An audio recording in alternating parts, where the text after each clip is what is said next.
Телефон начал тормозить, появились ошибки, или вы хотите продать устройство? Сейчас покажу, как правильно сбросить его до заводских настроек быстро и безопасно. Внимание! Сброс удалит все файлы, фото, приложения, контакты. Сделай резервную копию перед сбросом. Заходим в настройки. Ищем пункт о телефоне. Листаем вниз. Есть сброс настроек. В самом низу сброс всех данных. Нажимаем «Сбросить настройки».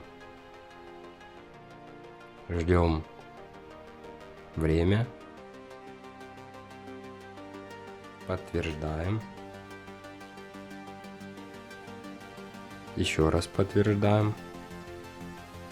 И ждем перезагрузки телефона.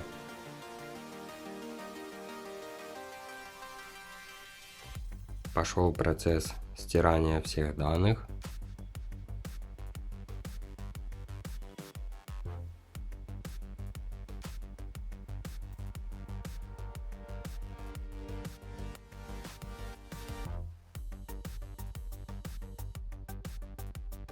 Телефон как с коробки. Если помог, поставь лайк и подпишись.